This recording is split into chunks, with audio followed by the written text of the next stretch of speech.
আজই চলে এসেছি সকাল সকাল তাকে নিয়ে, যাকে টলিউড বলিউড এমনমাত্র হলিউডও তাকে একদম কপি করেছে। বেচারা তাকে কোনো তাকে প্রডিউসার ডিরেক্টর নিতে চাইছে না, এটাই ভেবে যদি আমরা একে নিয়ে আমাদের তো ব্লকবাস্টার সেই ভয় ওরা ততমতকে যারা ওকে কপি করছে তাদেরকে নিয়েছে। ঠিক আছে, ও এত ট্যালেন্ট এত সুন্দর অ্যাক্টিং না, ওর বলার মতো না। তোমরা দেখো, জাস্ট দেখো।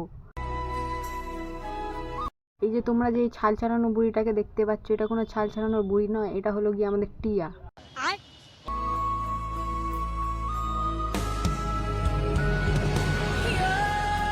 দেখতেই পারলে কত সুন্দর এই ছাল ছাড়ানোর বুড়িটা অ্যাক্টিং করে দেখালো ওই টাইটানিকের ওই সিনটা। কিন্তু এই ছাল ছাড়ানো বুড়িকে খালি এই জন্য রিজেক্ট করে দেওয়া হলো, সে সাঁতার জানে না।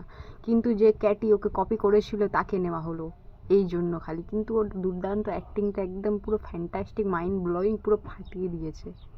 সেটা বড় কথা নয়, বড় কথা আরও কিছু আছে যারা যেখানে ও সেজেছিল, কিন্তু ওকে একটুখানি ছোট ছোট ভুলের জন্য তাকে খালি রিজেক্ট করে দিল এরা, এবং যারা ওকে কপি করলো তারা আগে এগিয়ে চলে গেল।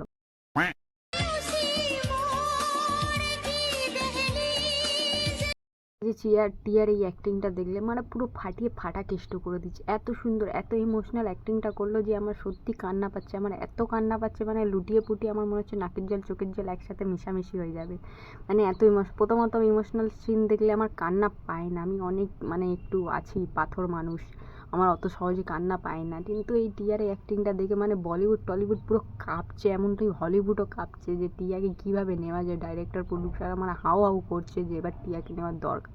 ওর এত ট্যালেন্টটা দেখে না আমাদের বুকগুলো ফেটে যাচ্ছে।